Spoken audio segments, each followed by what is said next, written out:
اشرح لي صدري ويسر لي أمري واحلل عقدة من لساني يفقه قولي سدد لساني واهد قلبي بحق سيدنا محمد صلى الله عليه وسلم دستوركم يا أهل الدرك ويا أهل الباطن ويا أهل النوبة ويا أهل النور. أما بعد. قال المصنف رضي الله عنه ونفعنا به في الدارين آمين. لينفق ذو سعة من سعته الواصلون إليه ومن قدر عليه رزقه السائرون إليه.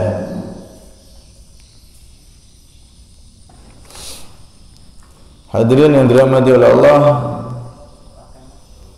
alhamdulillah kita bisa kembali berkumpul di rutinan malam Kamis ini. Insya Allah kita mulai lagi dan semoga diberi kekuatan dan istiqomah oleh Allah sehingga perkumpulan kita ini menjadi perkumpulan yang diridai oleh Allah Subhanahu wa taala, karena niat kita tidak ada lain adalah untuk sama-sama menghidupkan ilmunya Nabi sallallahu alaihi wasallam. Kita berkumpul bukan untuk jabatan, bukan untuk uang dan lain-lainnya, tapi kita berkumpul untuk meraih perhatian dari Allah Subhanahu wa taala, yang mana dalam salah satu hadis Nabi sallallahu alaihi wasallam beliau memberi kabar gembira kepada kita, orang-orang yang berkumpul karena Allah kelak di hari kiamat akan diberi mimbar-mimbar dari cahaya, yang mana seluruh manusia saat itu kepingin menjadi seperti mereka yang dinaikkan dalam mimbar-mimbar tersebut. Ternyata mereka adalah orang-orang yang di dunianya berkumpul karena Allah, berkumpul karena mencari ridha Allah Subhanahu wa taala. Lebih-lebih kita juga mempelajari ilmunya Nabi sallallahu alaihi wasallam. Semoga ini benar-benar menjadikan salah satu tambahan amal bagi kita dan kelak kita dimuliakan semulia-mulianya karena kita berkumpul karena Allah. Amin Allahumma amin. Kita masuk pada hikmah daripada Imam Ibnu Athaillah radhiyallahu anhu wa ardhah yang ke-30. Kita sampai pada pembahasan hikmah yang ke-30. Beliau mengutip firman Allah Subhanahu wa taala, liyunfiq dzu sa'atin min sa'atihi wa man qudira 'alaihi rizquhu falyunfiq mimma ataahu Allah. Ayat ini dikutip oleh beliau dengan makna yang berbeda. Biasanya ayat ini diarahkan untuk pembahasan sedekah. Dan memang benar, liyunfiq dzu sa'atin min sa'ati. Hendaknya orang yang mempunyai keluasan materi, keluasan harta, hendaknya dia itu menafkahkan, bersedekah dari luasnya hartanya. Nek wong sugih sedekahe ya kudu akeh. Jangan malah orang kaya raya sedekahnya cuman 100.000, cuman 1 juta. Ya ndak pas sama kekayaannya. Sebaliknya kalau orang yang ditakdir oleh Allah rizkinya biasa atau rizkinya menengah ke bawah, pas-pasan, maka ya sedekah sesuai kemampuan. Makanya kadang-kadang 10.000 itu pahalanya lebih besar daripada 10 juta.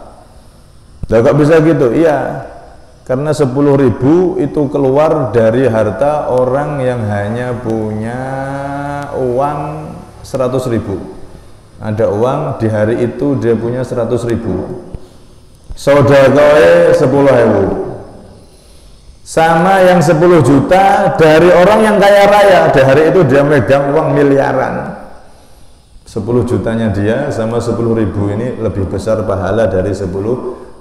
Soalnya 10.000 ini 10% dari hartanya, sedangkan 10 juta ini baru berapa, mungkin setengah persennya tidak ada dari seluruh harta si kaya tadi itu. Karena itu Allah SWT mencatat pahala sedekah itu bukan nominal, Nek nominal kasihan nanti orang-orang yang tidak punya. Oh, nek sedekah semakin banyak, 1 juta, 2 juta, 100 juta, 1 M berarti surganya paling tinggi. Ya, orang kaya surganya tinggi semua nanti. Enggak, Allah itu menilai sesuai persentasinya. Yang dinilai oleh Allah itu persentasi harta yang dia miliki. Itu banyak-banyakan mana. Makanya orang yang diuji oleh Allah dengan harta sedikit itu jauh lebih bisa untuk bersedekah dengan nilai pahala yang tinggi daripada orang yang kaya raya. Contohnya tadi itu, punya uang 100.000, ngetokno 10.000, ringan. Kalau sampai punya uang 100 M, ngeluarkan 10 M, berat. Wah, abot. Padahal nilainya sama dengan 10.000 pahalanya. Nah, itu orang yang diuji kekayaan itu tidak semua dia bisa melewati ujian tersebut. Ujian enak itu kadang malah berat dan dia tidak dapat pahala dari kekayaannya kecuali hanya sedikit. Karena Allah menilai dari persentase. Karena itu di sini Allah Subhanahu wa taala memerintahkan agar orang yang punya keluasan harta ya sedekah dari keluasan hartanya, persentase luasnya hartanya, banyaknya hartanya. Kalau orang diberi rezeki yang pas-pasan maka sesuai kemampuan. Ini makna dari ayat ini secara dohir yang biasa dipakai ceramah-ceramah, dan memang benar maknanya seperti itu. Akan tetapi yang menarik di sini, beliau Imam Ibnu Athaillah menarik makna itu jauh dari makna dohirnya. Liyunfiq du sa'atin min sa'atih. Beliau tafsiri dengan apa? Al-wasiluna ilaih. Orang yang telah diberi kekayaan derajat oleh Allah, dia derajatnya tinggi di sisi Allah. Ilmunya, ma'rifatnya, kedekatannya sama Allah itu ibarat orang kaya raya, alias orang-orang yang dekat sama Allah yang disebut para wali.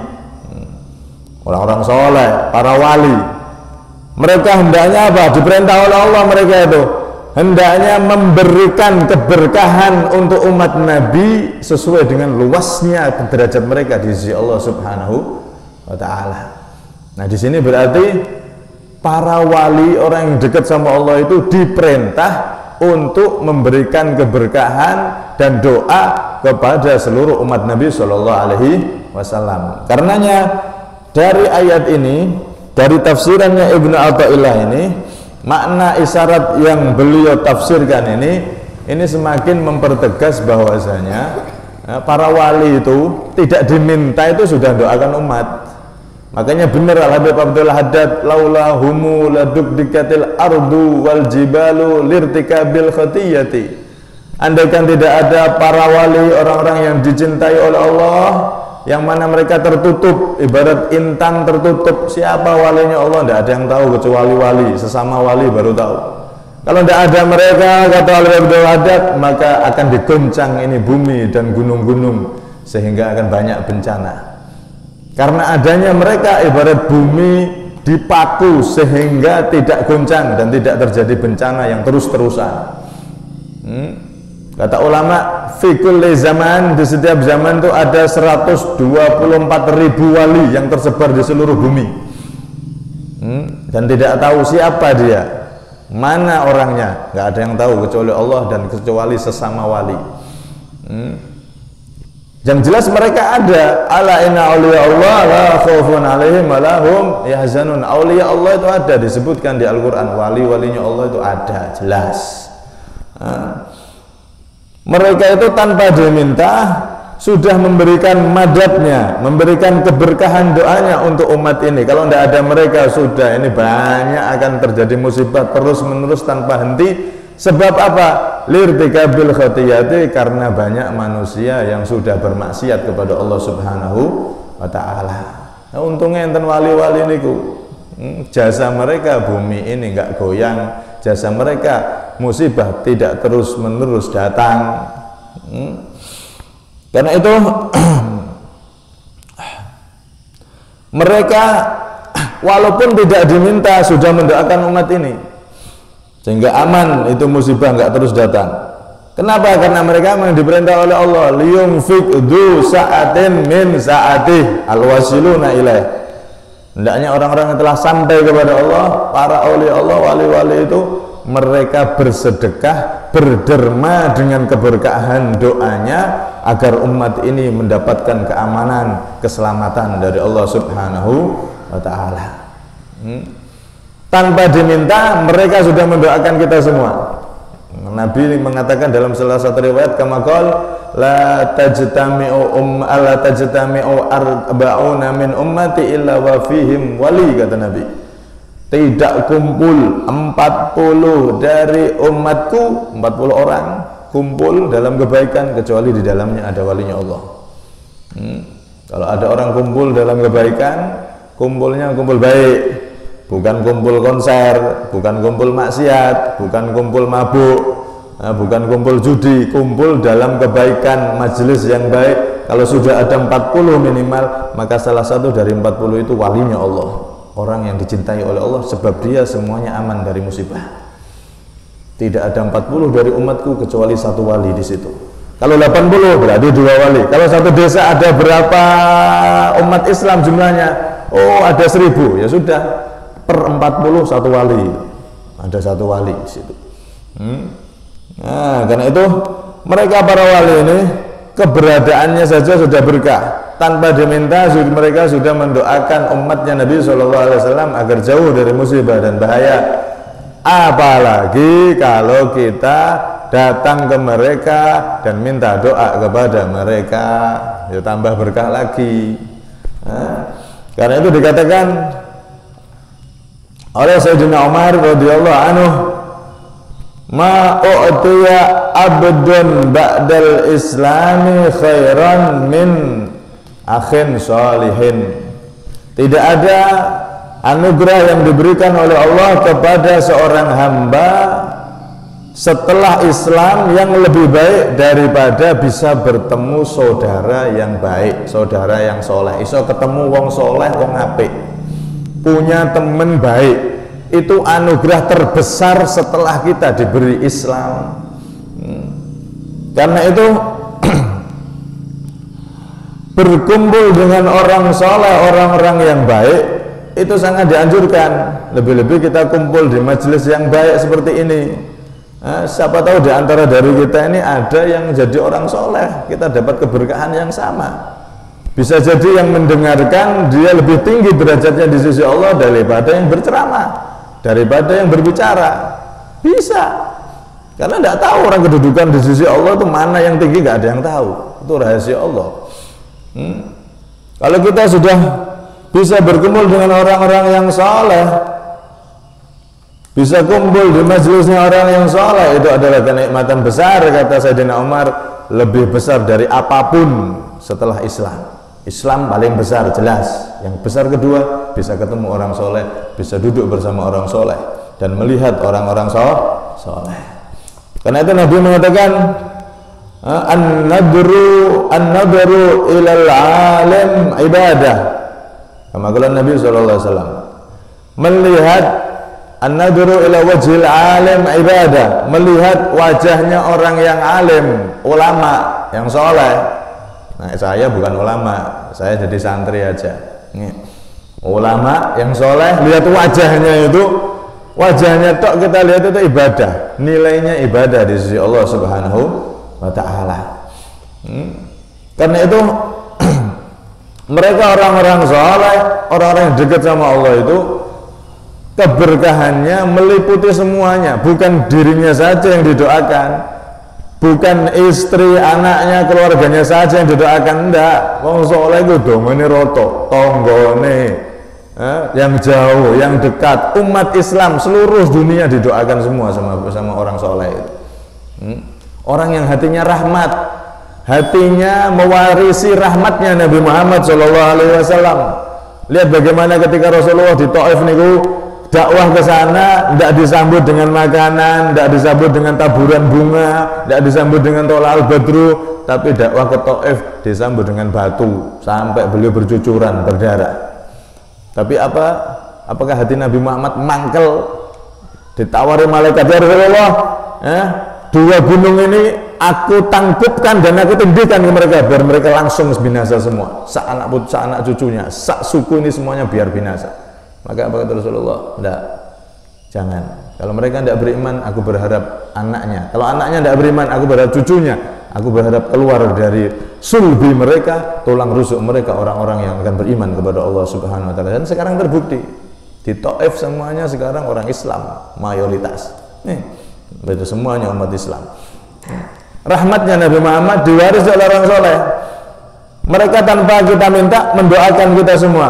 Apalagi kalau kita mau datang kepada mereka, oh itu keutamaan yang lebih. Di kitab Ihya itu Imam Ghazali menyatakan ada dua keutamaan kalau kita datang ke para ulama, ke orang soleh yang kita yakini dia ini orang soleh, orang yang istiqomah ibadah, orang yang istiqomah yang bersih hatinya, kita yakin sama dia orang soleh. Kalau kita datang silaturahmi ke mereka, itu ada keutamaan yang tersendiri. Kata beliau Imam Ghazali, pertama, tolabud du'a, tolabul barakah min du'aihim, mencari keberkahan dari doa mereka, doa secara khusus. Datang ke orang soleh, ketemu kiai, ketemu ulama, ketemu habib, ketemu orang yang kita yakini dia ini soleh, maka yang diminta pertama kita minta ke dia, jangan foto atau selfie. Bib, selfie bib, rek, waduh ini repot ya. Fotonya, minta foto, mau berfoto, foto itu nomor sekian. Pertama bib minta doanya, Pak Yai minta doanya, Pak Ustadz minta doanya, wahai orang soleh minta doanya, doa untuk saya, doa untuk anak saya, dan seterusnya. Minta doa, aku berikan doa mereka, karena mereka orang-orang soleh itu orang yang dekat sama Allah. Ibarat presiden punya orang dekat ajudan, kalau yang ngomong ajudan atau yang dekat sama dia ya langsung di ACC. Tapi kalau kita ngomong langsung, Pak Presiden, tidak digugu, tidak kenal, lagian ketemu ya angel. Tapi kalau kita bisa dekat, bisa mendekat sama yang dekat sama presiden, oh itu cepat nanti. Begitu juga kalau ketemu orang soleh, nah itu kesempatan emas kita minta doa dari mereka. Yang kedua, an-nadhar ila wujuhim. Keuntungan kedua kata Imam Ghazali, kalau kita bisa ketemu orang soleh itu, kita bisa memandang mereka. Seperti tadi itu, mandang mereka adalah ibadah. Ditambahi oleh para ulama yang ketiga, mendapatkan nadrah minhum, husulun nadrah minhum, berusaha mendapatkan pandangan dari mereka orang soleh. Orang soleh itu kalau mandang, kalau dia pas mandang itu dengan ridho, dengan senang, pandangannya bersambung dengan pandangan Nabi Muhammad dan bersambung dengan pandangan rahmat Allah Subhanahu wa ta'ala. Sampai dikatakan, kam min sibyan yal'abu amamar rijal fama soru sibyan. Berapa banyak orang-orang kecil, orang-orang yang tidak punya derajat di sisi Allah, anak-anak kecil, orang-orang kecil, ketika mereka berada di hadapan orang soleh itu memandang mereka dengan pandangan ridho, maka orang kecil itu nanti pun berubah menjadi orang besar. Asalnya wong biasa, tapi sowan sama ulama, sama kiai, sama orang soleh minta doa, anaknya dimintakan doa, dipandang sama orang soleh itu akhirnya jadi orang besar. Dan ini dulu dilakukan sama ayahnya Imam Ghazali. Ayahnya Imam Ghazali itu penjual manisan, karena saat ini penjual es. Orang biasa, bukan ulama, tapi dia selalu minta doa ke orang soleh untuk anaknya Al-Ghazali. Anakku ini Muhammad Al-Ghazali ini doakan, wahai orang soleh, wahai kiai, minta doa, minta terus. Setiap ada ulama didatangi, minta doa, sehingga jadilah sesosok ulama besar Imam Ghazali. Saya masih teringat cerita juga salah satu dari guru kita Al Habib Taufik bin Abdul Qadir As-Segaf mata'anallah bituli hayati. Beliau dulu itu juga begitu, ayahnya sudah ulama, ayahnya sendiri itu sudah orang soleh, ayahnya itu sudah seorang wali, tapi masih ngajak anaknya ke orang soleh yang lebih lagi. Dibawa beliau ke Tanggul, ke tempatnya Habib Soleh Tanggul. Kalau orang Jember, Tanggul, ada daerah namanya Tanggul, di situ ada Habib Soleh Tanggul. Itu dulu terkenal wali, terkenal orang soleh. Dibawa ini Habib Abdul Qadir bawa anaknya Habib Taufik yang masih kecil. Nah, Habib Abdul Qadir itu punya anak 3 yang namanya itu Bismillah, Bismillahirrahmanirrahim. Maksudnya anak-anak pertama dinamakan Abdullah, anak kedua Ar-Rahman, Abdurrahman, anak ketiga Abdurrahim. Nah, anak ketiga ini Abdurrahim ini dibawa oleh beliau, yaitu yang tak lain adalah Habib Taufik. Dulu namanya Abdurrahim, dibawa beliau ke Habib Soleh. Namanya anaknya itu Bismillah, itu Abdullah, Abdurrahman, Abdurrahim, 3. Dibawa ini Abdurrahim ke Habib Soleh, kemudian dipandang sama Habib Soleh, didoakan, ini anakmu ganti. Saya tidak lihat anakmu ini namanya Abdurrahim. Saya di Lauhil Mahfuz aku wali ya, omongannya wali ya, gak kelas. Ini tak lihat namanya bukan Abdurrahim, ganti Taufik. Taufik itu artinya pertolongan Allah. Insya Allah nanti jadi orang besar. Bener, sekarang jadi ulama besar di Pasuruan. Ini kenapa? Berkah daripada disowankan, dimintakan doa kepada orang-orang yang soleh. Salah satunya itu. Kenapa? Karena memang mereka sifatnya seperti itu. Liyunfikdu sa'atin min sa'ati. Orang soleh yang dekat sama Allah itu ibarat orang yang kaya raya. Kalau memberi bukan hanya dunia yang dikasih, surga dikasih. Artinya didongakno mlebu surga, didongakno jadi orang soleh, didongakno jadi orang besar. Mereka seperti itu. Ibarat orang saking kayanya, sodako ada hitungan, dicakup ini bawa pulang. Karena itu ada satu ulama, dia termasuk seorang wali. Lihat bagaimana kedermawanannya mereka orang-orang soleh itu. Sampai-sampai dia mengatakan,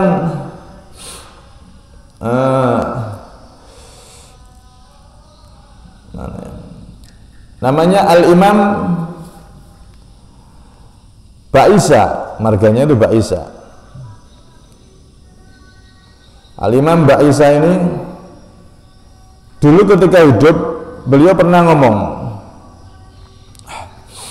man zarani bisidqin fi qabri wa talaba hajatahu fi ziyaratihi fa illam tughda fa ana waladu zina.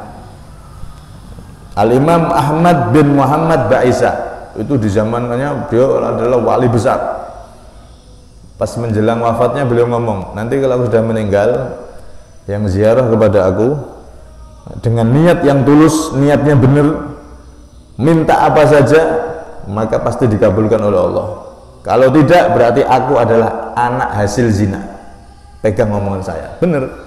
Nah, setiap ketika beliau meninggal, orang ziarah ke situ, ziarah wali, ahlu sunnah al jamaah jelas boleh. Dengan niat-niat baik, bahkan dianjurkan setiap tahun itu Rasulullah ziarah ke pemakaman yang ada di Uhud, orang-orang yang wafat di perang Uhud itu fi kulli haulin. Rasulullah itu ziarah ke sahabat-sahabat setiap setahun sekali. Ziarah kubur itu berarti boleh. Menurut akidah Ahlussunnah wal Jamaah. Adapun yang punya akidah lain, ziarah wali, ziarah kubur itu syirik bid'ah, ya terserah. Dia punya dalil, dia menganggap punya dalil, punya hadis, monggo. Kita punya dalil dan punya hadis yang banyak dan kuat. Ahlussunnah juga punya dalil. Perbedaan masing-masing harus saling menghormati. Ziarah kubur tidak wajib, tidak sampean yang nggak mau ziarah kubur wali, tidak apa-apa, tidak dosa. Ziarah itu tidak wajib kok. Tapi jangan menyalahkan yang ziarah kubur, karena itu sudah diajarkan para ulama dan dalil hadisnya begitu banyak dan kuat. Ahlussunnah wal Jamaah memperbolehkan, bahkan menganjurkan untuk kita ziarah ke makamnya para wali. Nah, ini beliau ketika sudah wafat, orang yang ziarah ke situ semua hajatnya dikabulkan oleh Allah Subhanahu wa taala. Pas. Kenapa? Karena memang mereka diperintah oleh Allah untuk mengasih anugerah yang telah dikasihkan oleh Allah kepada mereka, supaya ditularkan anugerah itu kepada orang-orang biasa. Wali-wali itu kan orang khusus, dapat anugerah besar dari Allah. Nah, anugerah dan keberkahan ini disuruh oleh Allah untuk juga dikasihkan pada umatnya Nabi SAW yang belum jadi wali alias orang biasa. Mereka orang-orang yang dermawan. Kalau kita tawasul, kita minta melalui mereka, maka di situ akan semakin dijabah oleh Allah Subhanahu wa taala. Tidak minta aja mereka doakan kok wali-wali itu kepada kita semua. Kemudian dilanjutkan oleh beliau, wa man qadara alaihi rizquhu falyunfiq mimma atahu Allah. Beliau tafsiri as-sairuna ilaih.